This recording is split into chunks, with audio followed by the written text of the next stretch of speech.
78వ స్వాతంత్ర దినోత్సవ శుభ సందర్భాన భారతీయులకు దేశ విదేశాల్లో ఉన్న తెలుగు వారికి రాష్ట్ర ప్రజలకు మనస్ఫూర్తిగా శుభాకాంక్షలు. ఆ సేతు హిమాచలం అత్యంత ఘనంగా స్వాతంత్ర దినోత్సవ వేడుకలు జరుపుకుంటున్న వేళ భారతదేశానికి స్వేచ్ఛా స్వాతంత్రాలు అందించిన జాతి పిత మహాత్మా గాంధీ, రాజ్యాంగ నిర్మాత డాక్టర్ బిఆర్ అంబేద్కర్, త్రివర్ణ పతాక రూపకర్త మన తెలుగు బిడ్డ పింగళ వెంకయ్య లాంటి మహనీయుల్ని, స్వాతంత్ర సమర యోధుల త్యాగాలను స్మరించుకుంటూ వారికి ముందుగా ఘన నివాళులర్పిద్దాం. 1857లో ప్రథమ స్వాతంత్ర పోరాటం జరిగిందని చరిత్ర చెబుతోంది. అయితే అంతకంటే ముందే బ్రిటిష్ దుర్మార్గపు పరిపాలనపై తెలుగు నేల తిరుగుబాటు చేసిందని చరిత్రకారులు చెబుతున్నారు. అటువంటి చైతన్యం కలిగిన గడ్డ మన తెలుగు గడ్డ. దేశంలోని తెలుగువారంతా ఒకే రాష్ట్రంగా కలిసి ఉండాలని కలలుగన్నాం. 1946లోనే విశాలాంధ్ర ఉద్యమం కోసం పోరాడాం. అమరజీవి పొట్టి శ్రీరాములు ప్రాణత్యాగంతో కర్నూలు రాజధానిగా 1953 అక్టోబర్ 1వ తేదీన ఆంధ్ర రాష్ట్రం ఏర్పడింది.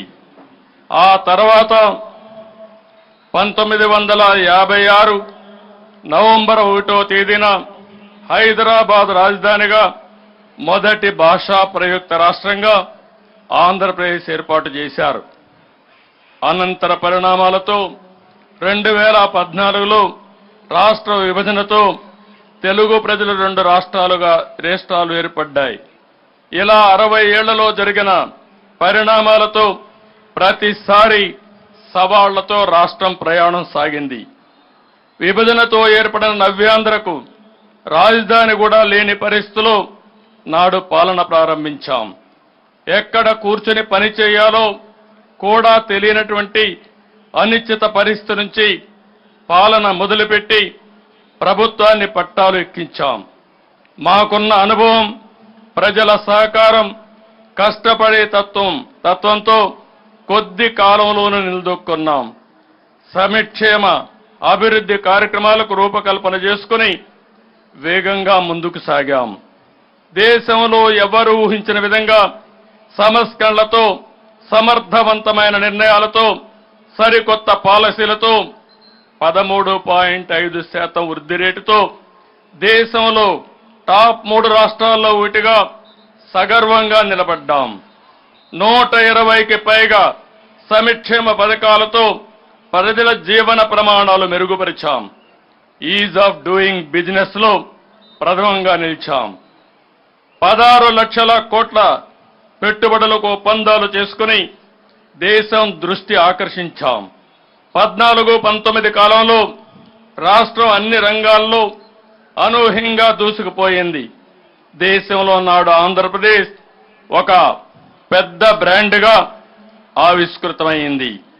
రాజధాని లేని రాష్ట్రం అని బాధపడుతూ కూర్చోలేదు. క్రైసిస్ నుంచి ఆపర్చునిటీ ఎదుర్కొన్నాం.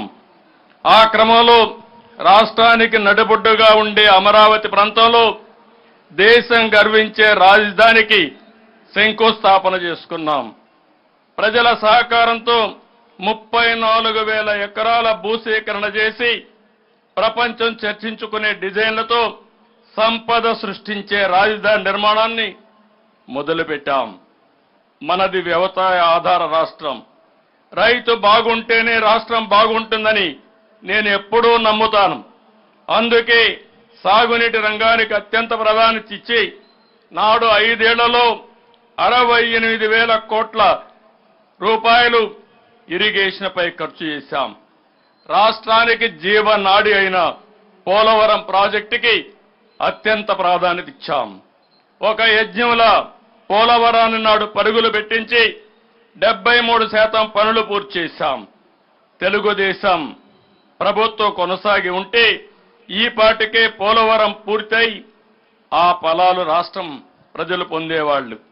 120కి పైగా సంక్షేమ పథకాలు, అభివృద్ధి పథకాలు, శాంతి భద్రతలు, అందరికీ ఉపాధి, పెట్టుబడులు, ఉద్యోగ అవకాశాలతో రాష్ట్రం దూసుకుపోతున్న క్రమంలో 2019లో వచ్చిన ఎన్నికల ఫలితాలు రాష్ట్రాన్ని చీకటిమయం చేశాయి. ఒక్క ఛాన్స్ పేరుతో అధికారంలోకి వచ్చిన పాలకులు కని విని ఎరుగని విధ్వంసాన్ని సృష్టించారు. వ్యవస్థల్ని చెరబట్టారు. బాధితుల్ని నిందితులుగా చేసి ప్రజాస్వామ్యాన్ని అపహాస్యం చేశారు. నియంత పోకడలతో, పరదాల పాలనతో రాష్ట్రాన్ని రావణ కాష్టం చేశారు. ప్రభుత్వ టెర్రరిజానికి నాంది పలికారు. ప్రజల ప్రభుత్వ భూములు, ఆస్తుల్ని దోచుకున్నారు. ప్రశ్నిస్తే దాడులు, కేసులు, అరెస్టులతో పెను ఉత్పాదం సృష్టించారు. ప్రజావేదిక ధ్వంసంతో ప్రారంభమైన నాటి విధ్వంస పాలనలో సంపద సృష్టి, ఉపాధి కల్పన కేంద్రమైన ప్రజా రాజధాని అమరావతిని పురిట్లోనే చంపే ప్రయత్నం చేశారు. ల్యాండ్, శాండ్, వైన్, మైన్, గంజాయి, డ్రగ్స్, ఎర్రచందనం, రేషన్ బియ్యం మాఫియాలతో లక్షల కోట్ల ప్రజాధనాన్ని కొల్లగొట్టారు. పోలవరం ప్రాజెక్టు నాశనం చేసి రాష్ట్ర ప్రజలకు తీరని ద్రోహం చేశారు. 10 లక్షల కోట్ల అప్పులు, అసమర్థ అవినీతి పాలనతో తీవ్ర సంక్షోభాన్ని సృష్టించారు. SC, ST, BC, minority sub plan నిధులు దారి మళ్లించారు. గత ప్రభుత్వ విధ్వంస దోపిడీ విధానాలతో రాష్ట్రం 30 ఏళ్ల ఎన్నికెళ్లిపోయింది. రాష్ట్ర విభజన కంటే కూడా 1924 మధ్య జరిగిన రివర్స్ పాలన వల్లనే రాష్ట్రం ఎక్కువగా నష్టపోయింది.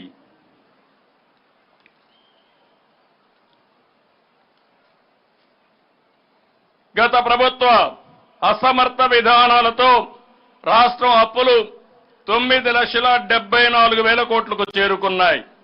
తలసరి అప్పు 74,790 రూపాయల నుంచి 1,44,336 రూపాయలకు పెరిగింది.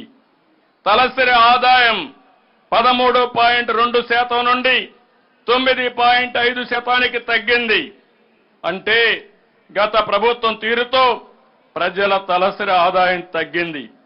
మరోవైపు ద్రవ్యోల్బణం పెరిగింది. దీన్ని బట్టి పేదవారికి ఉపయోగపడే కార్యక్రమాలేవి గత ప్రభుత్వం చేయలేదని స్పష్టమవుతుంది. స్టేట్ డెవలప్మెంట్ కార్పొరేషన్ పేరుతో రైతు బజార్లు, కలెక్టర్ కార్యాలయాలు తదితర ప్రభుత్వ ఆస్తులు తాకట్టు పెట్టి అప్పులు తెచ్చారు. మద్యం అమ్మకాలపై భవిష్యత్తులో వచ్చే ఆదాయాన్ని సైతం తాకట్టు పెట్టి అప్పులు తెచ్చారు.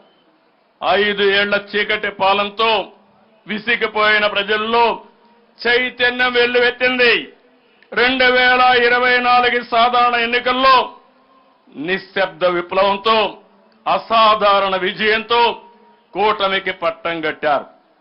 గతంలో ఎప్పుడూ లేని విధంగా 93% స్ట్రైక్ రేటుతో 57% ఓట్ షేర్తో టీడీపీ, జనసేన, బీజేపీ ప్రభుత్వం ఏర్పాటైంది. తద్వారా అహంకార విధ్వంస ప్రజాకంటక ప్రభుత్వాన్ని ప్రజలు భూస్థాపితం చేశారు. ప్రధాని మోడీ గారు, నేను, మిత్రులు పవన్ కళ్యాణ్ గారు ఇచ్చిన ప్రజలు గెలవాలి, రాష్ట్రం నిలవాలి అనే మా ఎన్నికల నినాదాన్ని అర్థం చేసుకున్న ప్రజలు ఒక అద్భుతమైన విజయాన్ని అందించారు. ప్రజలు ఎంతో నమ్మకంతో కూటమి ప్రభుత్వానికి ఏకపక్షంగా పట్టం కట్టారు. కొత్త ప్రభుత్వంపై ఎన్నో ఆశలు పెట్టుకున్నారు. వాటిని నెరవేర్చేందుకు ప్రభుత్వం దృఢ సంకల్పంతో ఉందని మేము తెలియజేస్తున్నాం. గత 5 ఏళ్లు ప్రజలు ఏ స్వేచ్ఛా స్వాతంత్రాలు కోల్పోయి క్షోభను అనుభవించారో ప్రజలకు ఆ స్వేచ్ఛను తిరిగి అందించేందుకు కట్టుబడి ఉంటామని ఈ స్వాతంత్ర దినోత్సవ వేడుకల సాక్షిగా ప్రకటిస్తున్నాను. ఒక రకంగా చెప్పాలంటే ఆంధ్రప్రదేశ్ రాష్ట్ర ప్రజలకు మళ్లీ 5 ఏళ్ల తర్వాత స్వాతంత్రం లభించింది. అందుకే ఎన్నికల తర్వాత ప్రజల్లో అశాంతి పోయి ప్రశాంతంగా ఉన్నారు. ప్రజలకు ఉపయోగపడే విధానాలు రూపొందించి సంస్కరణలు మానవీయ కోణంతో జోడించి పాలన అందించడమే సుపరిపాలన. అలాంటి సుపరిపాలనకు తొలి రోజు నుంచే నాంది పలికింది మన కూటమి ప్రభుత్వం. సంక్షేమం, అభివృద్ధి 2 కళ్లుగా పాలనకు శ్రీకారం చుట్టాం. 100 రోజుల ప్రణాళిక టార్గెట్ గా అన్ని శాఖల్లో సమీక్షలు చేస్తున్నాం. గత ప్రభుత్వం నిర్వీర్యం చేసిన వ్యవస్థల్ని యాక్టివేట్ చేస్తున్నాం. అధికారుల్లో ప్రభుత్వ శాఖల్లో నూతనోత్సాహాన్ని తీసుకొచ్చి ఫలితాలు సాధించే విధిగా అడుగులేస్తున్నాం. గత 5 ఏళ్లలో దెబ్బతిన్న ఆంధ్రప్రదేశ్ బ్రాండ్ ని తిరిగి పొందేందుకు ఒక రెవల్యూషనరీ చర్యలు తీసుకుంటున్నాం.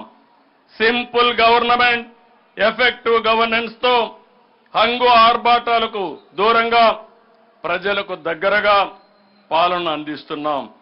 సమాజమే దేవాలయం, ప్రజలే దేవుళ్ళని నమ్మి ఆదరించిన నందమూరి తారక రామారావు గారి అడుగుజాడల్లో ఈ ప్రభుత్వం పయనిస్తుంది. అధికారం అంటే ప్రజలకు సేవ చేయడం, పేదల జీవితాలు మార్చాలని బాధ్యతలు చేపట్టిన తొలి రోజే 5 కీలక అంశాలపై సంతకాలు చేసి మాట నిలబెట్టుకున్నాం. గత 5 ఏళ్లలో ప్రజల కష్టాలు, ఆవేదన, వారి బాధలు చూసి మేనిఫెస్టోకు రూపకల్పన చేశాం.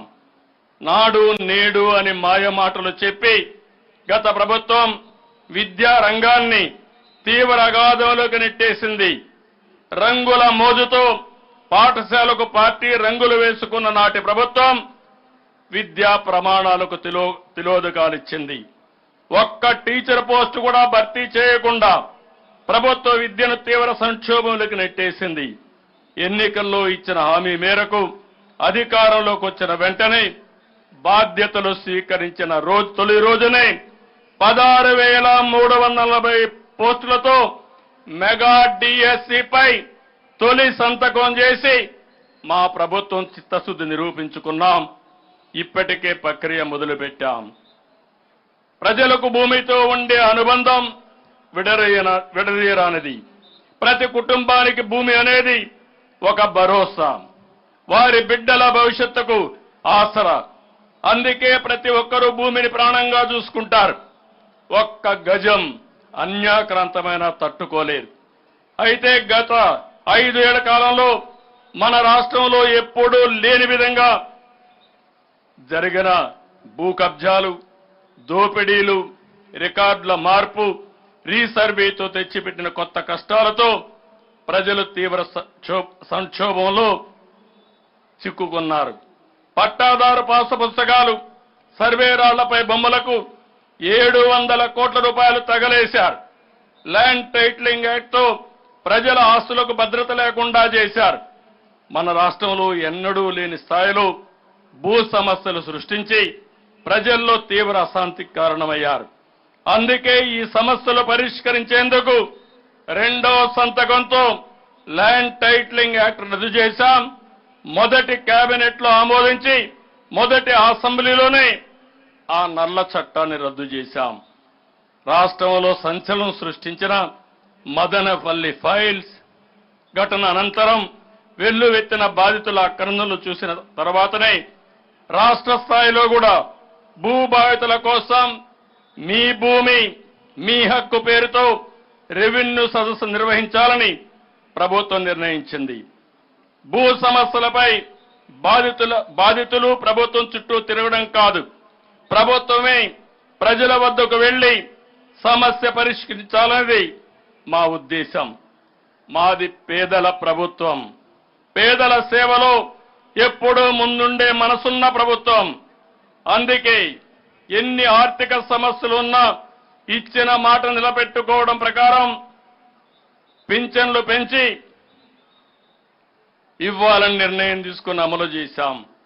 పేదల సేవలు అనే కార్యక్రమం ద్వారా పింఛన్ మొత్తాన్ని పెంచి ఇంటి వద్దే పంపిణీ చేస్తున్నాం. 300 పింఛన్ 400 రూపాయలు చేశాం.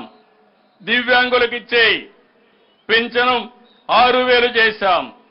దీర్ఘకాలిక వ్యాధిగ్రస్తులకు 15,000 రూపాయలు పింఛను అందించి అండగా నిలిచాం. ఎన్నికల్లో ప్రకటించినట్లు పెంపును ఏప్రిల్ నుంచి అమల్లోకి తెచ్చి 7,000 రూపాయలు పింఛను మొత్తాన్ని జూలై 1వ తేదీన లబ్ధిదారులకు అందజేశాం. ఆగస్టు 1వ తేదీన తొలి రోజే 97% పైగా పింఛన్లు పంపిణీ చేసి రికార్డు సృష్టించాం.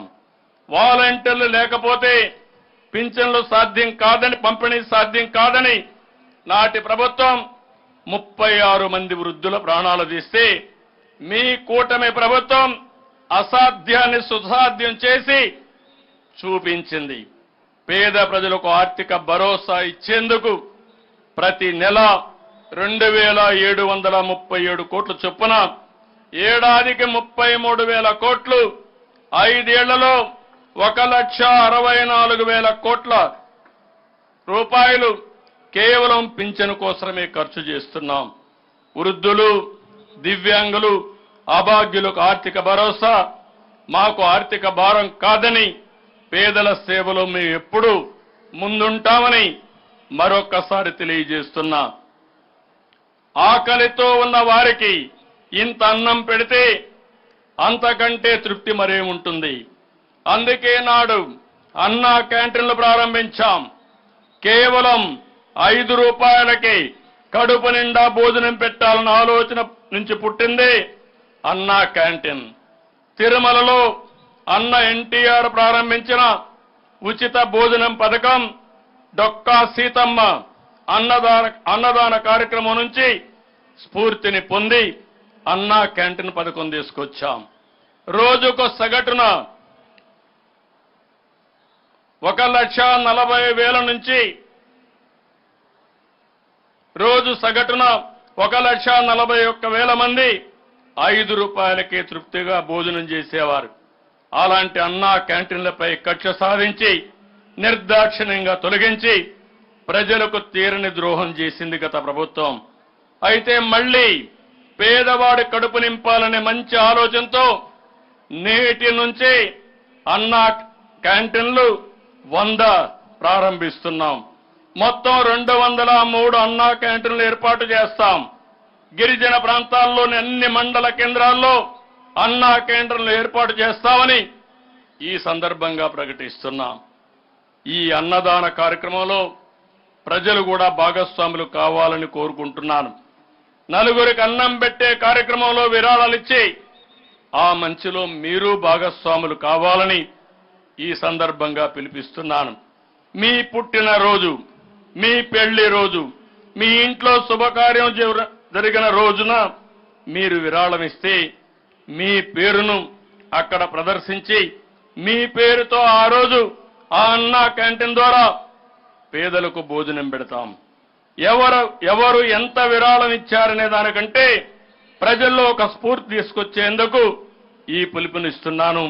ప్రజల భాగస్వామ్యంతో ఎల్లకాలం కొనసాగేలా ఈ కార్యక్రమాన్ని రూపొందిస్తున్నాం. యువతకు అవకాశాలు సృష్టిస్తే అద్భుతాలు సాధిస్తారు. అయితే యువత ఉన్నత విద్య అభ్యసించిన దానికి తగ్గట్టు ఉద్యోగాలు రాకపోవడానికి ప్రధాన కారణం తగిన నైపుణ్యం లేకపోవడమే. పరిశ్రమలకు అవసరమైన నైపుణ్యాన్ని పొందితే మంచి జీతాలతో ఉద్యోగాలు వస్తాయి. అందుకే తొలిసారిగా ప్రపంచంలోనే నైపుణ్య గణనకు శ్రీకారం చుట్టాం. రాష్ట్రంలో 3,54,00,000 మందికి నైపుణ్య గణన చేపట్టి వారిలో నైపుణ్యాలు పెంచి మెరుగైన ఉపాధి అవకాశాలు లభించేలా కార్యాచరణ అమలు చేస్తాం. మన ప్రభుత్వం పేదల సంక్షేమాన్ని కాక్షించే ప్రభుత్వం. అందుకే నిర్మాణ రంగ కార్మికుల ఉపాధిని దృష్టిలో పెట్టుకుని ఉచిత ఇసుక విధానం అమల్లోకి తెచ్చాం. గత ప్రభుత్వం ఇసుక దోపిడీతో నిర్మాణ రంగాన్ని తీవ్ర సంక్షోభంలోకి నెట్టేసింది. గత ప్రభుత్వం ఇసుక దోపిడీపై సిబిసిఐడి విచారణకు జరిపిస్తాం. కూటమి ప్రభుత్వం ఏర్పాటు అయిన వెంటనే ఉచిత విధానంపై నిర్ణయం తీసుకున్నాం. ఇసుక దోపిడీకి చెల్లు చీటీ పాడి రాష్ట్రంలో 40 లక్షల మంది భవన నిర్మాణ కార్మికులకు భరోసా కల్పిస్తున్నాం. నిర్మాణ రంగం బాగుంటే లక్షల మంది కుటుంబాలు ఉపాధి ఉద్యోగ అవకాశాలు లభిస్తాయి. అందుకే ప్రభుత్వ ఆదాయాన్ని కూడా వదులుకుని ఉచిత ఇసుక విధానం మొదలు పెడతాం. వార్డు సచివాలయ ద్వారా ఇసుకను ఆర్డర్ చేసుకుని పొందే వెసులుబాటును కల్పిస్తున్నాం. మరింత పగడ్బందీగా ఉచిత ఇసుక పాలసీని అమలు చేస్తాం. ప్రభుత్వ ఉద్యోగాలంటే ప్రభుత్వంలో భాగస్వాములు. ప్రభుత్వం ఏ కార్యక్రమం చేపట్టినా దాన్ని విజయవంతంగా అమలు చేసి ప్రజలకు మంచి చేసేది ఉద్యోగులు, అధికారులే. అలాంటి వారికి హక్కుగా రావాల్సిన జీతాలు గత 5 ఏళ్లలో వారికి సమయానికి అందలేదు. నేడు కూటమి ప్రభుత్వం వచ్చాక 1వ తేదీనే వారి బ్యాంక్ ఖాతాల్లో జీతాలు పడుతున్నాయి. రిటైర్డ్ ఉద్యోగుల పెన్షన్లు అండదండలతో వారి ఆనందానికి ఈరోజు మనం చూడగలుగుతున్నాం. అభివృద్ధి, సంక్షేమం, సామాజిక న్యాయం, సూపర్ 6 పేరుతో 6 హామీలు తీసుకొచ్చాం. వీటిలో కొన్నింటిని ఇప్పటికే శ్రీకారం చుట్టాం. మిగిలిన వాటిని త్వరలో అమలు చేస్తాం. ప్రజల జీవన ప్రమాణాలు పెంచే విధంగా కూటమి ప్రభుత్వ నిర్ణయాలు, పథకాలు, పాలసీలు ఉంటాయని మరొక్కసారి తెలియజేస్తున్నాను. మన ప్రభుత్వం ఏర్పడిన నాటికి రాష్ట్ర పరిస్థితి ఏ స్థాయిలో ఉందో ప్రజలకు వివరించేందుకు అధికారంలోకి రాగానే 7 అంశాలపై శ్వేతపత్రాలు విడుదల చేశాం. పోలవరం ప్రాజెక్ట్, అమరావతి రాజధాని, విద్యుత్, శాంతి భద్రతలు, మద్యం, పర్యావరణం, ఆర్థిక శాఖలపై శ్వేతపత్రాలు విడుదల చేసి ప్రస్తుత పరిస్థితులు, భవిష్యత్ కార్యాచరణ ప్రణాళికపై కూలంకుషంగా చర్చించాం. రానున్న రోజుల్లో కూడా క్షేత్రస్థాయిలో వీటిపై చర్చిస్తాం. ఇసుక దోపిడీ ఎలా జరిగింది, మద్యం పాలసీ ద్వారా ఎలా దోచుకున్నారో ప్రజలకు వివరిస్తాం. సహజ వనరుల దోపిడీని బహిర్గతం చేస్తాం. తప్పు చేసిన ఏ ఒక్కరిని వదిలిపెట్టాం. అందుకే నాటి అక్రమాలపై లోతైన దర్యాప్తు చేయాలని ఆదేశించాం. అక్రమార్కుల్ని శిక్షించి తీరుతాం. కేంద్ర బడ్జెట్లో రాష్ట్రానికి కేటాయింపులపై కేంద్ర ప్రభుత్వానికి ఈ సందర్భంగా కూటమి ప్రభుత్వం నుంచి ధన్యవాదాలు తెలియజేస్తున్నాను. ఈ ఏడాదికి రాజధానికి 15,000 కోట్ల ప్రత్యేక ఆర్థిక సహాయాన్ని కేంద్రం ప్రకటించింది. పోలవరం నిర్మాణానికి హామీ ఇచ్చింది. రాయలసీమ, ప్రకాశం, ఉత్తరాంధ్రలో వెనుకబడిన జిల్లాలకు ప్రత్యేక ప్యాకేజీ ప్రకటించింది. విశాఖ, చెన్నై పారిశ్రామిక కారిడార్లో నోడ్డులకు, హైదరాబాద్, బెంగళూరు పారిశ్రామిక కారిడార్ అభివృద్ధికి హామీ ఇచ్చింది. ఏపీలో 2024-25 ఆర్థిక సంవత్సరానికి ఉపాధి హామీ పని దినాలు 15 కోట్ల నుండి 22 కోట్లకు పెంచాలని ఇచ్చిన ప్రతిపాదనపై కేంద్రం ఆమోదించింది. ఈ నిర్ణయంతో 53 లక్షల కుటుంబాలకు లబ్ధి జరుగుతుంది. రైల్వే బడ్జెట్లో ఏపీకి 9,151 కోట్లు కేటాయించారు. విభజన చట్టంలో ఉన్న అంశాలపై కేంద్ర ప్రభుత్వంతో తెలంగాణ రాష్ట్రంతో చర్చించి ముందుకు వెళ్తున్నాం. ప్రపంచంలో భారతదేశాన్ని సూపర్ పవర్ చేయడానికి కేంద్రం వికసిత్ భారత్ 2024 విజన్ ని రూపకల్పన చేస్తుంది. ఈ వికసిత్ భారత్ ప్రయాణంలో భాగస్వామి కావడానికి ఆంధ్రప్రదేశ్ అన్ని విధాలా సిద్ధంగా ఉందని ఈ సందర్భంగా నేను తెలియజేస్తున్నాను. విజన్ 2047లో రూపకల్పనకు రాష్ట్ర ప్రభుత్వం అత్యంత ప్రాధాన్యత ఇస్తుంది. అందరి అభిప్రాయాలు తీసుకుని అక్టోబర్ 2వ తారీఖున గాంధీ జయంతి సందర్భంగా స్వర్ణాంధ్రప్రదేశ్ విజన్ 2047 రూపకల్పన విడుదల చేయబోతున్నాం. పబ్లిక్ పాలసీలని బలంగా విశ్వసించే వ్యక్తిని నేను. ఒక పాలసీ ప్రజల జీవితాల్ని, రాష్ట్ర ప్రగతిని మారుస్తుంది అని నేను గట్టిగా నమ్ముతాను. దేశంలో వచ్చిన 1991 ఆర్థిక సంస్కరణల తర్వాత దేశం గమనం మారిపోయింది. వాటిని అందిపుచ్చుకొని ఉమ్మడి ఆంధ్రప్రదేశ్లో తీసుకున్న నిర్ణయాలు, అమలు చేసిన పాలసీలు అద్భుత ఫలితాలు ఇచ్చాయి. సైబరాబాద్ నిర్మాణంలో నాలెడ్జ్ ఎకానమీతో సంపద సృష్టించాం. నాడు హైదరాబాద్లో ముందు చూపుతో మొదలుపెట్టిన ప్రాజెక్టులను తర్వాత ప్రభుత్వాలు కొనసాగించాయి. దీంతో విజన్ 2020 అనేది ముందుగానే పూర్తి స్థాయి ఫలితాలు ఇచ్చింది. నేడు తెలంగాణ రాష్ట్రం దేశంలో అధికంగా తలసరి ఆదాయం పొందుతుంది. అంటే దానికి కారణం ఉమ్మడి రాష్ట్రంలో మేము తెచ్చిన పాలసీలేనని సగర్వంగా చెబుతున్నాను. ప్రపంచంతో పోటీ పడే నగరంగా హైదరాబాద్ ఆవిష్కృతం అవ్వడం వెనుక ప్రధాన కారణం మనం అవలంబించిన ప్రభుత్వ విధానాలే. మన భారతీయులు, తెలుగు ప్రజలు ఇప్పుడు గ్లోబల్ సిటిజన్స్ నుంచి గ్లోబల్ లీడర్లు అవుతున్నారు. నాలెడ్జ్ ఎకానమీలో మన యువత దూసుకుపోతున్నారు. అమెరికాలో ఉండే ఇండియన్స్ తలసరి ఆదాయం $1,19,000 కాగా అమెరికాలో ఉండే వైట్ అమెరికన్ తలసరి ఆదాయం $65,000 మాత్రమే ఉంది. అమెరికాలో అత్యధిక తలసరి ఆదాయం ఆర్జిస్తున్న ఇండియన్స్ లో అగ్రభాగాన మన తెలుగు వాళ్ళని చెప్పడానికి నేనెంతో సంతోషిస్తున్నాను. రాష్ట్ర సమగ్రాభివృద్ధి కోసం రానున్న రోజుల్లో నిర్దిష్టమైన విధానాలతో పాలన సాగించబోతున్నాం. సమర్థవంతమైన నిర్ణయాలతో, నూతన ఆలోచనలతో 15% వృద్ధి రేటు సాధించడమే లక్ష్యంగా దృఢ సంకల్పంతో అడుగులేస్తున్నాం. దేవుని దయ వల్ల ఈసారి సాగునీటి ప్రాజెక్టులకు జూలై నెలలోనే జలకళ వచ్చింది. ఇది రాష్ట్రానికి, రైతాంగానికి శుభ సూచకం. కృష్ణా నదిపై ఉన్న ప్రాజెక్టులన్నీ నిండాయి. సమర్థ నీటి నిర్వహణ ద్వారా అన్ని ప్రాంతాలకు సాగునీరు అందించే ప్రయత్నం చేస్తున్నాం. నీటి విలువ తెలిసిన మా ప్రభుత్వం ప్రతి నీటి బొట్టును ఒడిసి పట్టుకుని పొలాలకు అందించే ప్రణాళికని రూపకల్పన చేసుకుంటున్నాం.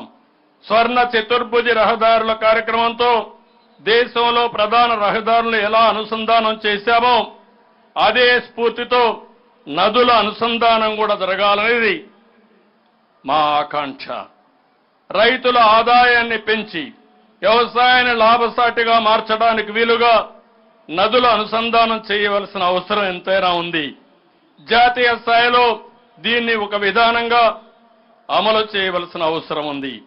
రాష్ట్రంలో వంశధార, నాగావళి, గోదావరి, కృష్ణా, పెన్నా నదుల అనుసంధానం అనేది మా ప్రభుత్వ విధానం.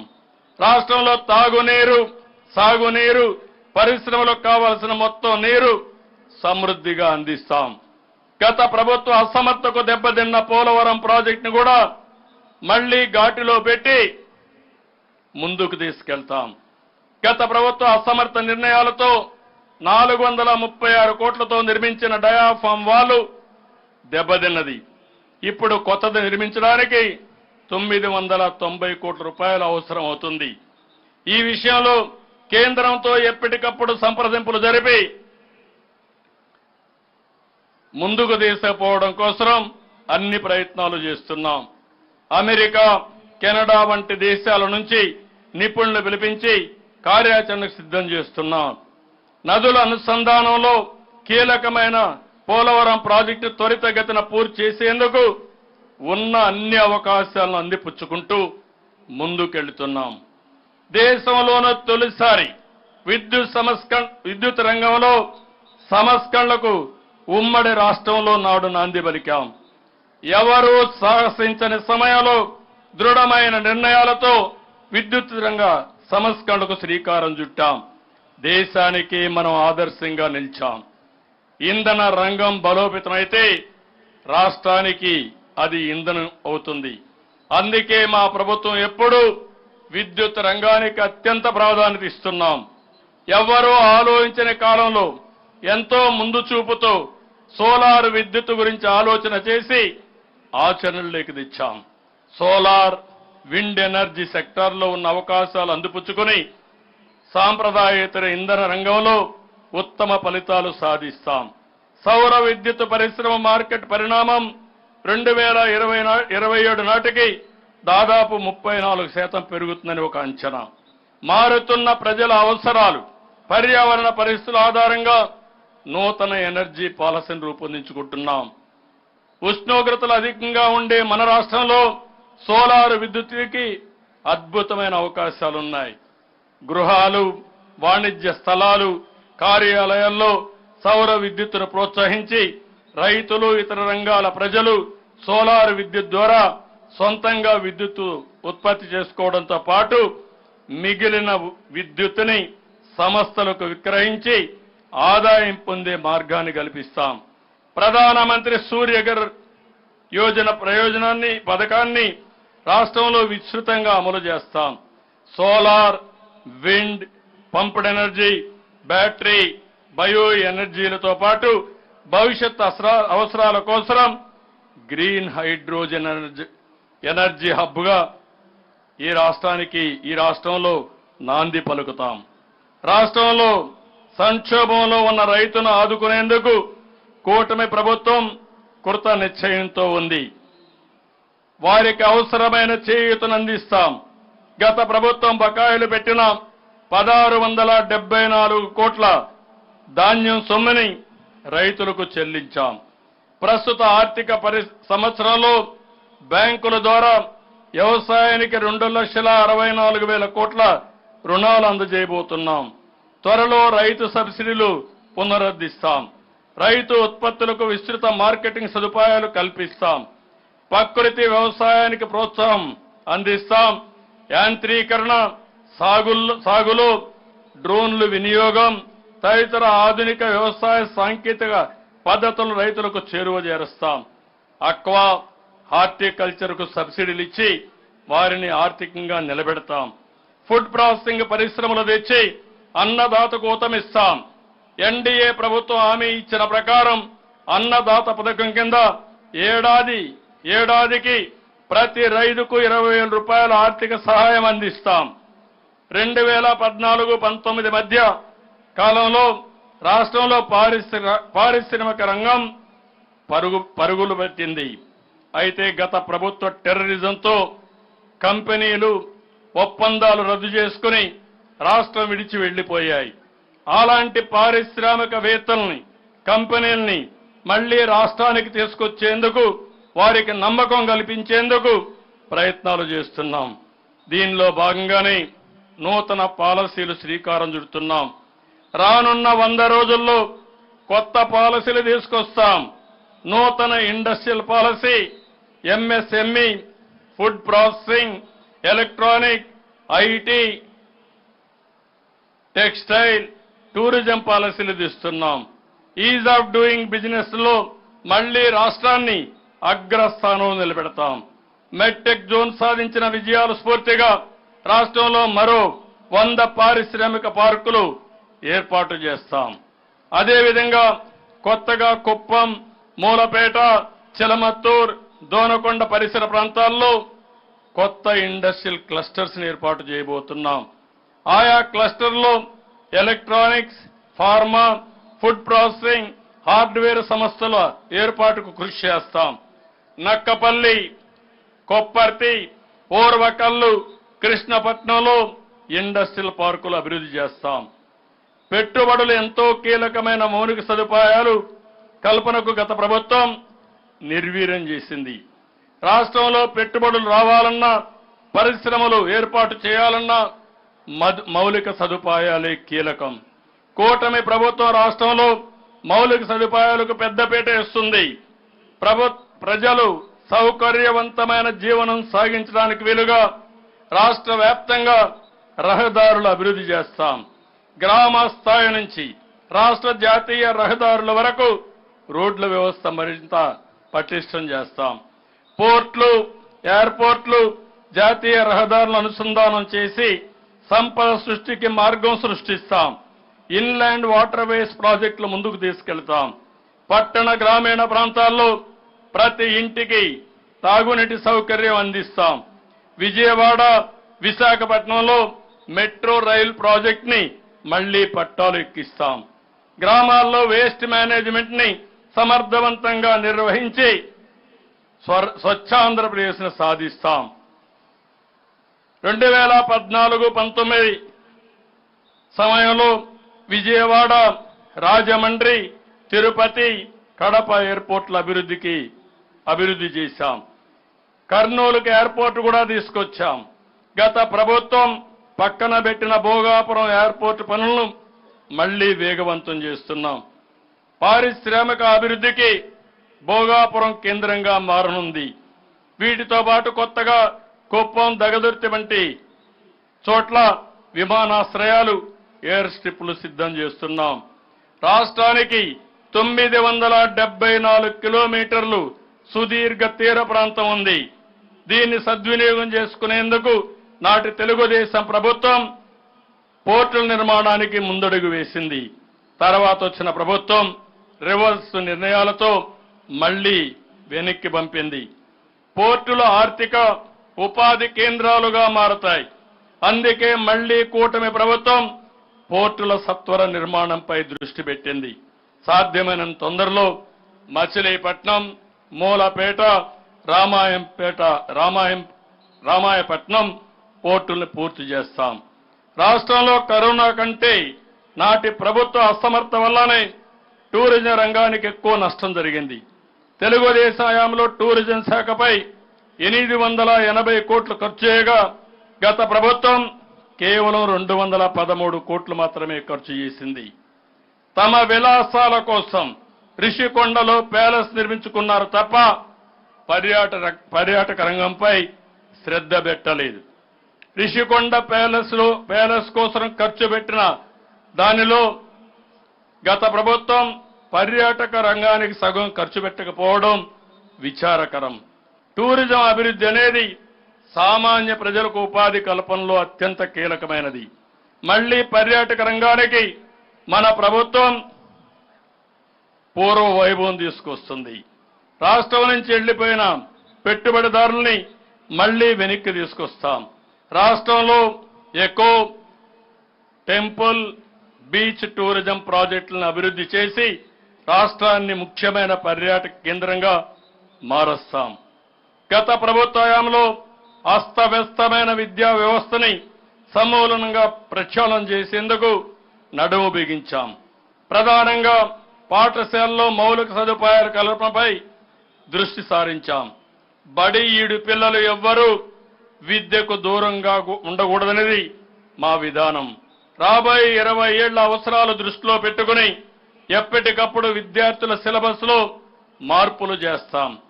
భాష లేనిదే జాతి ఉనికి ఉండదు. ఇంగ్లీషుకు ప్రోత్సాహం ఇస్తూనే ప్రాథమిక స్థాయి నుంచి మాతృభాష తెలుగుకు అత్యంత ప్రాధాన్యత ఇస్తాం. తెలుగు భాష వెలగాలనేది మా సిద్ధాంతం. విద్యారంగంలో విశేష సేవలందించిన వ్యక్తుల పేర్లను ప్రభుత్వ పథకాలకు పెట్టి వాటిని సమర్థవంతంగా ముందుకు తీసుకెళ్తున్నాం. అందులో భాగంగా విద్యార్థులకు అందించే పథకాలకు తల్లికి వందనం, సర్వేపల్లి రాధాకృష్ణన్ విద్యార్థి మిత్ర, డొక్కా సీతమ్మ మధ్యాహ్న బడి భోజనం, మన బడి మన భవిష్యత్తు, బాలికా రక్ష, అబ్దుల్ కలాం ప్రతిభా పురస్కారం అని పేర్లు పెట్టాం. 2014-19 నాటి పాత ఫీజు రీఎంబర్స్మెంట్ విధానాన్ని అమలు చేయాలని నిర్ణయించాం. దీంతో ప్రభుత్వమే నేరుగా కళాశాల ఖాతాల్లో ఫీజు రీఎంబర్స్మెంట్ జమ చేస్తుంది. దీంతో విద్యార్థులకు ఎటువంటి ఫీజుల సమస్యలుండవు. ఉపాధ్యాయుల బోధనపై దృష్టి పెట్టడం కోసం టీచర్ల అనవసర యాప్ల భారం తొలగించాం. వైద్య ఆరోగ్య శాఖలో 2014 నుంచి 19 వరకు నాటి పాలనలో అనుసరించిన ఉత్తమ విధానాలన్నీ మళ్లీ అమలు చేయాలని ఇప్పటికే నిర్ణయించాం. ప్రభుత్వ ఆసుపత్రులను బలోపేతం చేస్తాం. పరిశుభ్రతకు ప్రాధాన్యత ఇస్తాం. నాణ్యత పెంచుతాం. గత ప్రభుత్వం పెట్టిన ఆరోగ్యశ్రీ బిల్లులు బకాయిలు దశల వారీగా చెల్లిస్తున్నాం. టెలిమెడిసిన్ విస్తృతపరిచి మెరుగైన వైద్య సేవలు అందిస్తాం. గిరిజన ప్రాంతాల్లో ఫీడర్ అంబులెన్స్ల వ్యవస్థను మళ్లీ బలోపేతం చేస్తాం. గిరిజన గర్భిణీలను వసతి కేంద్రాలకు తరలించి పౌష్టికాహారం అందిస్తాం. తద్వారా మాతా శిశు సంరక్షణ చేపడతాం. ఎన్టీఆర్ బేబీ కిట్స్ ని తిరిగి ప్రవేశపెడతాం. ప్రజల జీవన ప్రమాణాలు పెరగడానికి ధరల భారం పడకుండా చూస్తున్నాం.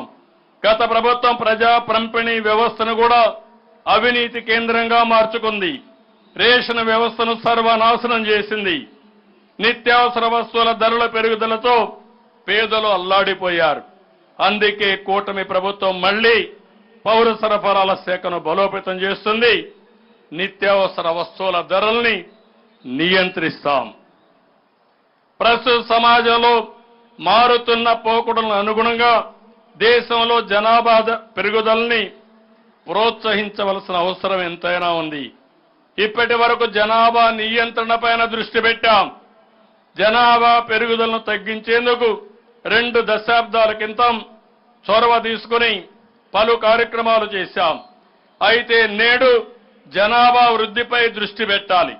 లేకపోతే రానున్న రోజుల్లో వృద్ధుల సంఖ్య పెరిగి పనిచేసే వాళ్ల సంఖ్య పూర్తిగా తగ్గిపోతుంది. ఇది దేశ ప్రగతిపై తీవ్రమైన ప్రభావం చూపుతుంది. ఈ కారణంగా జనాభా నియంత్రణ నుంచి జనాభా సమతుల్య దిశగా అడుగులు వేసేందుకు నిర్ణయించాం. అందుకే 2 పిల్లల కంటే ఎక్కువ సంతానం ఉంటే స్థానిక సంస్థల ఎన్నికల్లో పోటీకి అనర్హులున్న నిబంధనను తొలగించాం. సంతానోత్పత్తిలో ఉత్తరాది రాష్ట్రాలతో పోలిస్తే మన రాష్ట్రంతో సహా దక్షిణాది రాష్ట్రాలు ప్రతికూలతను ఎదుర్కొంటున్నాయి. యువ భారత్ కోసం డెమోగ్రఫిక్ మేనేజ్మెంట్ ఆవశ్యకతను గుర్తించి ముందుకు సాగుదాం. టెక్నాలజీ సమర్థవంతంగా వినియోగిస్తే పాలనలో అద్భుతాలు సృష్టించవచ్చు. పేదల బ్రతుకుల్లో పెను మార్పులు తేవచ్చు. ప్రజల జీవన ప్రమాణాలు పెంచవచ్చు. టెక్నాలజీకి ఉత్తమ ప్రభుత్వ పాలసీలు తోడైతే అనూహ్యమైన విజయాలు సాధించవచ్చు. భారతదేశంలో టెక్నాలజీ ఉపయోగం పెరగడం వల్ల పేదరికం తగ్గిందని ఇటీవలే ఐక్యరాజ్య సమితి తెలియజేసింది. ఆర్టిఫిషియల్ ఇంటెలిజెన్స్ సమర్థవంతంగా వినియోగించుకుని సత్వర పారదర్శక పాలన అందించవచ్చు. పాలనలో సాంకేతికను విస్తృతపరిచి ప్రభుత్వ సేవలు మరింత సులభతరం చేస్తాం. జీరో పావర్టీ కోసం ప్రణాళికాబద్ధంగా అడుగులు వేస్తున్నాం. పేదరికం లేని సమాజం టీడీపీ విధానం. సమాజంలో ఆర్థికంగా ఉన్నత స్థాయిలో ఉన్న 10% మంది, అట్టడుగున ఉన్న 20% మందికి చేయూత ఇవ్వడం ద్వారా పేదరికాన్ని తగ్గించవచ్చు. గతంలో P3 విధానంతో సంపద సృష్టించాం. ఇప్పుడు కూడా ముందుకు పోతున్నాం. ఇప్పుడు P4 people public private partnership విధానంతో జీరో పావర్టీ సాధనకు కృషి చేస్తాం. ప్రజల మధ్య ఆర్థిక అసమానతలు తగ్గిస్తాం. Zero poverty state, zero poverty village, zero poverty locality మన లక్ష్యం కావాలి. పేదరికం లేని సమాజం నెలకొల్పేందుకు ప్రతి ఒక్కరూ నడుం బిగించాలి. మా ప్రభుత్వం లా అండ్ ఆర్డర్కు అత్యంత ఎక్కువ ప్రాధాన్యత ఇస్తుంది. ఈ విషయంలో జీరో టాలరెన్స్ అని స్పష్టం చేస్తున్నాను. ఉమ్మడి రాష్ట్రంలో మత ఘర్షణలు, రౌడీయిజం, ఫ్యాక్షనిజం, నక్సలిజాన్ని నిర్మూలించిన చరిత్ర తెలుగుదేశం ప్రభుత్వానికి ఉంది. నేడు మళ్లీ లా అండ్ ఆర్డర్ని అత్యంత కట్టుదిట్టంగా అమలు చేస్తాం. రాష్ట్రంలో పెట్టుబడులు రావాలంటే శాంతి భద్రతలు ఉండాలి. నేరస్తులు రాజకీయ ముసుగులో వచ్చి రౌడీజం చేస్తే ఉపేక్షించేది లేదు. మా ప్రభుత్వంలో ఎటువంటి రాజకీయ కక్ష సాధింపులకు తావులేదు. కానీ తప్పు చేసిన వారిని ఎట్టి పరిస్థితుల్లో ఉపేక్షించే అవకాశమే లేదని ఈ వేదిక మీద నుంచి ప్రకటిస్తున్నా. అవినీతికి పాల్పడి ప్రజల ఆస్తులను దోచుకున్న వారి నుంచి ఆ ఆస్తులు చట్టపరంగా తిరిగి రాబట్టి ప్రజలకు అందేలా చేస్తాం. తప్పు చేసిన వారికి శిక్ష పడే వరకు విశ్రమించాలని ప్రజలకు తెలియజేస్తున్నా. ప్రభుత్వ సామాజిక న్యాయానికి కట్టుబడింది. అన్ని వర్గాలకు న్యాయం జరగాలనేది మా నినాదం, మా విధానం. ఎన్నికల్లో సీట్ల కేటాయింపులో సోషల్ రీఇంజనీరింగ్ ద్వారా అన్ని వర్గాలకు సమన్యాయం చేసి తిరుగులేని ఫలితాలు సాధించాం. ఈ క్రమంలో నేడు ఎస్సీ వర్గీకరణపై సుప్రీంకోర్టు ఇచ్చిన తీర్పుని స్వాగతిస్తున్నాం. నేను ఉమ్మడి రాష్ట్ర ముఖ్యమంత్రిగా ఉన్న సమయంలో ఏపీలో ఎస్సీ వర్గీకరణ అమలు చేశాం. నేడు సుప్రీంకోర్టు తీర్పుతో వర్గీకరణకు ఉన్న అడ్డంకులు తొలగిపోయాయి. బీసీ, ఎస్సీ, ఎస్టీ, మైనారిటీలకు గతంలో ఇచ్చిన పథకాల్ని పునరుద్ధరిస్తాం. ఉమ్మడి రాష్ట్రంలో అమలు చేసిన ఆదరణ, ముందడుగు, చైతన్యం, రోషిని వంటి పథకాలు అమలు చేస్తాం. మహిళల భద్రత, ఆత్మ గౌరవానికి పెద్దపీట వేస్తాం. అందరికీ న్యాయం జరగాలి అనే మా విధానానికి కట్టుబడి ఉంటాం. రాష్ట్ర పునర్నిర్మాణం ఒక దీక్షలాగా, ఒక తపస్సులాగా చేయాలి. ఇందుకు మనందరం కంకణబద్ధులం కావాలి. తెలుగు జాతి నెంబర్ 1గా చేయాలన్న సంకల్పానికి మీ సహకారం కోరుతున్నా. రాష్ట్ర పునర్నిర్మాణ యజ్ఞంలో ప్రతి ఒక్కరూ భాగస్వాములు కావాలని పిలుపుస్తున్నాను. చివరిగా భారత రత్న డాక్టర్ బాబా సాహెబ్ అంబేద్కర్ గారి వ్యాఖ్యలు ఒక్కసారి అందరం గుర్తు చేసుకుందాం. రాజ్యాంగం ఎంత మంచిది అయినా అది అమలు చేసేవాడు మంచివాడు కాకపోతే అది చెడు ఫలితాలు ఇస్తుంది. అదేవిధంగా రాజ్యాంగం మంచిది కాకపోయినా అది అమలు చేసేవాడు మంచివాడైతే మంచి ఫలితాన్ని ఇస్తుంది. మళ్ళా ఒకసారి చెప్తున్నాను, రాజ్యాంగం ఎంత మంచిదైనా అది అమలు చేసేవాడు మంచివాడు కాకపోతే అది చెడు ఫలితాలు ఇస్తుంది. అదేవిధంగా రాజ్యాంగం మంచిది కాకపోయినా అమలు చేసేవాడు మంచివాడైతే మంచి ఫలితాలు ఇస్తుంది. ఇది ఒక రాజకీయ నాయకులకే కాదు, అన్ని రంగాలకు వర్తిస్తుంది. ఈ విషయం మనం గుర్తుపెట్టుకోవాల్సిన అవసరం ఉంది. రాజ్యాంగంతో పాటు ఇప్పుడు పాలకులు మంచివారే కాబట్టి ప్రజలకు 100% మంచే జరుగుతుంది. మంచి చేసే మా ప్రభుత్వానికి మీ ఆశీస్సులు సదా ఉండాలని కోరుకుంటూ మరొక్కసారి మీ అందరికీ 78వ స్వాతంత్ర దినోత్సవ శుభాకాంక్షలు. జై హింద్, జై Hind. Thank you, sir. Thank you so much.